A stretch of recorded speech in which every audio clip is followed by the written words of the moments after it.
இயேசுவுக்கே நிறைய வாழ்க. இங்கே வந்திருக்கிற எல்லா ஃபாதர்ஸ்க்கும் சிஸ்டர்ஸ்க்கும் மற்றும் குடும்பத்தார் ஃப்ரெண்ட்ஸ் எல்லாருக்கும் ரொம்ப நன்றி. இவ்வளோ குறுகிய காலத்தில் எல்லாரும் ஒன்றா இணைஞ்சி அதற்காக நம்ம வந்திருக்கிறது, அவருக்கு நம்ம கொடுக்குற ஒரு பெரிய மரியாதை, அவருக்காக நம்ம எடுத்துருக்கிற ஒரு பெரிய ஜபம். எல்லாருக்கும் நன்றி தெரிவிச்சுக்கிறேன். 3 நாளைக்கு முன்னாடி நான் துபாயில் இருக்கேன். என் பேர் டென்னிஸ். நான் ஃபேமிலியோடு அங்கே ஒரு 23 வருஷமாக இருக்கேன். கதிர் 2.5 வருஷத்துக்கு முன்னாடி அங்கே துபாய்க்கு வந்தார். நம்ம வீட்டில் தான் இருந்தார். ஆண்டவர் ஒரு கிருபையில் சீக்கிரமாக அவருக்கு வேலையை கொடுத்து அவர் எங்கள்கிட்ட அவர் சொன்ன ஒரே ஒரு வார்த்தை, ஆனால் கடவுள் எனக்கு வழிகாட்டியிருக்கிறாரு, என் குடும்பத்தை இங்கே கொண்டு வருவேன்னு சொன்னார். சொன்ன குறிப்பிட்ட காலத்திலே தன்னோட உழைப்பால் அவர் கரெக்டாக அவங்க குழந்தை மனைவி எல்லாரையும் கொண்டு வந்தார். எங்களுக்கு ரொம்ப சந்தோஷம். அதே மாதிரி அவர் இறக்கிறதுக்கு ஒரு நாளைக்கு முன்னாடி அவருடைய பிள்ளைக்கு நாங்கள் ஸ்கூல் சேஞ்ச் பண்ண போகிறோம்னு சொல்லி பேசிக்கிட்டு இருந்தோம். இப்படி எல்லாமே கடந்து ஒரு சுமூகமாக ஒரு நார்மலான ஒரு கான்வர்சேஷன் போயிருக்கிற நேரத்தில் 9ஆம் தேதி காலையில் எனக்கு ஆஃபீஸ் கிளம்பிட்டு இருக்கோம்.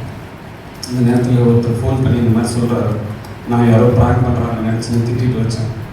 அதுக்கப்புறம் தான் மறுபடியும் சொன்னாங்க, உண்மையிலே கதிரங்க இந்த மாதிரி அட்மிட் ஆகிருக்கிறாருன்னு சொல்லி தெரிஞ்சு போனப்போ இந்த நேரத்தில் அவர் காலையில் 5 மணிக்கு அவரை ஹாஸ்பிட்டலில் ஃபஸ்ட் எய்ட் பண்ணி எடுத்துகிட்டு வந்துருக்குறாங்க. But on the way is no மோர்னு சொல்லிட்டு ஹாஸ்பிட்டலுக்கு கொண்டு போலீஸ் டெத் டிக்ளரேஷனை கொடுத்துட்டு, டாக்டர்ஸு டெத் டிக்ளரேஷன் கொடுத்துட்டு சர்டிஃபிகேட் கொடுத்துட்டு பாடி ட்ரான்ஸ்ஃபார்ம் பண்ண சொல்லிட்டாங்க. இது ஜஸ்ட் ஸ்டார்டிங். என்னோடய ஃபஸ்ட்டு கேள்வி என்னவாக இருந்ததுன்னா, அங்கே இருக்கிற போர் சூழலில் எங்கே எது நடக்குதுன்னே தெரியல, யார் இறக்குறாங்க, என்ன சூழ்நிலைன்னு தெரியாமல் இந்த ப்ராசஸ் நடக்கிறதுக்கு எத்தனை நாள் ஆகும் ஆவரேஜான்னு சொல்லி கேட்டதுலேருந்து 7லேருந்து 15 நாளுக்குள்ளே நடக்கும்னு சொல்லி சொன்னாங்க. How it is possible? ஊர்லாம் என் குடும்பம் அங்கே நிற்குது, நான் எப்படியாவது சீக்கிரம் கொண்டு போகணும்னு சொல்லிட்டு இதுக்கான வழிகளை தேட ஆரம்பித்தப்போ அண்ணனுக்கு முதல்ல ஃபோன் பண்ணி விஷயத்த சொல்லிவிட்டு என்னோடய ஃபஸ்ட்டு ப்ராசஸ் ஆரம்பித்து நான் போலீஸ் ஸ்டேஷனுக்கு போயிட்டு ஃபாரன்சிக் ரிப்போர்ட் வாங்கணும். ஃபாரன்சிக் ரிப்போர்ட் வாங்கிட்டு அங்கே இருக்கிற ஹெட் குவார்ட்டர்ஸில் கதிர் இறந்துட்டாருன்ற கன்ஃபர்மேஷன் சர்டிஃபிகேட் வாங்கணும். அந்த சர்டிஃபிகேட் வாங்கினதுக்கப்புறமா துபாய் ஹெல்த் கேர் சிட்டியில் போய்ட்டு அவரோட டெத் சர்டிஃபிகேட் வாங்கணும். அந்த டெத் சர்டிஃபிகேட் கிளியரன்ஸ் வச்சு இந்தியன் கான்சுலேட்டுக்கு போய் அதுலேருந்து அவங்க கட்டுந்து ஒரு கிளியரன்ஸ் வாங்கணும். அந்த கிளியரன்ஸ் வாங்கி கொண்டு மறுபடியும் துபாய் ஹெட் குவார்ட்டர்ஸில் இருக்கிற போலீஸ் ஸ்டேஷனில் கொடுத்தாக்கா அவங்க நீங்கள் பாடியை எம்பாமிங் பண்ணலான்னு ப்ரூஃப் கொடுப்பாங்க. உங்களுக்கு தெரியும், ப்ரிசர்வ் பண்ணி தான் கொண்டு வர முடியும் வெளிநாட்டிலேருந்து, ஏன்னா அதோட பாதுகாப்பாக நம்ம கொண்டு வரணும் இல்லை. அது மாதிரி அது ப்ராசஸ் இருக்குது. இந்த எம்பாமிங் முடிச்சதுக்கப்புறமா கூட அதுலேருந்து நம்ம ஃப்ளைட் புக் பண்ணணும், ஃப்ளைட் அவைலபிலிட்டி இருக்கணும். டெய்லி 1 நாள் 2 நாள் நாங்கள் தினமும் முழிச்சு பார்க்குறப்போ எத்தனை பேர் உயிரோடு இருக்கோம், யார் யாரும் நல்லா இருக்கிறீங்களான்னு நாங்கள் மெசேஜ் பண்ணிப்போம் ஒருத்தர் மாற்றி. ஸோ இது எங்களுக்கு பழக்கமாக மாறிடுச்சு. அங்கே இருக்கிற அரபு மக்களுக்கு அடிக்கடிக்கு அவங்க போரை சந்திக்கிறதுனால அவங்களுக்கு அது பழகிடுச்சு. பட் நம்ம இந்தியனுக்கு நான் அங்கே போய் 23 வருஷத்துல தான் ஃபஸ்ட் டைம் நான் இந்த மாதிரி ஒரு போரை நான் பார்க்குறேன். ஸோ இதான சூழல் எங்களுக்கு புதுசாக இருந்தது. இந்த சூழலில் எப்படி நம்ம கதிரை கொண்டு வர்றதுன்னு யோசிச்சப்போ முயற்சி எடுத்து வச்சோம். ஃபாதர் சொன்னார், நீ இறங்க தம்பி, நாங்கள் எல்லாம் ப்ரேயர் பண்ணுறோம், கண்டிப்பாக நடக்கும்னு சொல்லி நிறைய ப்ராப்ளத்தை ஃபேஸ் பண்ணி டெத் சர்டிஃபிகேட் வாங்குறதுக்கு என் மேலே கேஸ் வேறு போட்டாங்க போலீஸுங்க. Because I overruled law. Actually நிறைய கேள்விகளை கேட்டேன், நிறைய பேர் நான் கேள்வி கேட்டேன். அதனால் நான் நிறைய ப்ராப்ளம் ஃபேஸ் பண்ணேன். அப்புறம் அந்த கேஸை டிசால்வ் பண்ணுறதுக்காக நான் பிஆர்ஓ வச்சு I did some other process also. So இதெல்லாம் தாண்டி ஒரு போலீஸ் சொல்கிறாரு, ஃபாரன்சிக் ரிப்போர்ட் ரெடி ஆயிடுச்சுன்னு சொல்கிறாரு. அங்கேருந்து நான் 15 கிலோமீட்டருக்கு ட்ரைவ் பண்ணி போயிட்டு ரெடி ஆயிடுச்சுன்னு சொல்லணும். அவங்க அங்கே அதை ஹையர் அத்தாரிட்டிக்கு அனுப்பணும். அவங்க அதை அப்ரூவல் பண்ணிவிட்டு மறுபடியும் ஃபாரன்சிக் அனுப்பணும். அதுக்கப்புறமா மறுபடியும் நான் இந்த மாதிரி ஒரு நாளைக்கு குறைஞ்சபட்சம் 30 முறையாவது ஒரு இடத்துலையும் நான் ட்ராவல் பண்ணி குண்டு போட்டுட்டு இருக்கிற நேரத்தில் போலீஸ் சர்டிஃபிகேட் வாங்கிட்டு வெளியே வரேன். ஒரு 500 மீட்டரில் என் கண்ணு முன்னாடி ஒரு மிசைல் அட்டாக் ஆகி விழுது, என்னோட கண்ணு முன்னாடி விழுது. என்னோட கார் எடுக்கிறதுக்காக நான் போகிறேன். என்னோட மனநிலைமை அங்கே வேற மாதிரி இருந்துச்சு. சம்பவம் திடப்படுத்திக்கிட்டு நாங்கள் சரி அடுத்த ப்ராசஸ் போகிறேன்ட்டு நாங்கள் போகிறோம்.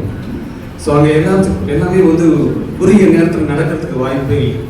இப்படி நான் ஒன்று விடாமல் பண்ணி கடைசியில் ஒரு நாளும் நான் மரியாதைக்கிட்டையும் ஜோவிட்டாக்கிட்டையும் சொல்லுவேன், அவங்ககிட்டயும் ஃபோன் பண்ணி எல்லா விஷயத்தையும் ஒரு ஸ்டெப்பாக ப்ராசஸாக சொல்லிக்கிட்டே இருக்கேன். இது நடந்து கடவுளுக்கு இருப்ப உங்கள் எல்லாரோட ப்ரேயர். ஒரு இடத்துலையும் நிறைய ப்ராப்ளங்களை ஃபேஸ் பண்ணி கடைசியில் கடவுள் ஏர் டிக்கெட் புக் பண்ணுற அளவுக்கு கொண்டு வந்தார். அப்புறம் கடைசியில் கதிரோட முகத்தை எங்களால் பார்க்க முடியாமல் போயிருமோன்னு நினச்சோம். அதுக்கும் ஆண்டவர் வழி காட்டினார் ஒருத்தர் மூலிமா. அப்புறம் அவங்க ஃப்ரெண்ட்ஸு ஃபேமிலி வேறு யாரெல்லாம் பார்க்க முடியுமோ எல்லாரையும் ஒரு இடத்துல வர வச்சு நானே கூட இருந்து கதிர் எனக்கு எல்லாம் மீன் பண்ணேன். நானே ஃபுல் ப்ராசஸ் பண்ணேன். இப்போ கதிர் இப்படி இருக்கிறதுக்கு அந்த பாக்ஸில் எல்லாமே பண்ணி நான் அவங்க கூட இருந்து எல்லாத்தையும் ஃபினிஷ் பண்ணி அந்த பாக்ஸில் போட்டு ஃப்ளைட்டில் கொண்டு வந்து அதை சேர்த்துட்டு நாங்கள் ஃப்ளைட்டில் ஏறி உட்காரலான்ட்டு போகிறோம். எங்களுக்கு 3 ஃப்ளைட் கேன்சல் ஆச்சு. வாரம் நடந்துகிட்டு இருக்கிறதுனால ஒரு ஃப்ளைட்டும் கேன்சல் ஆகி 3வது ஃப்ளைட்டு கிடச்சிச்சு.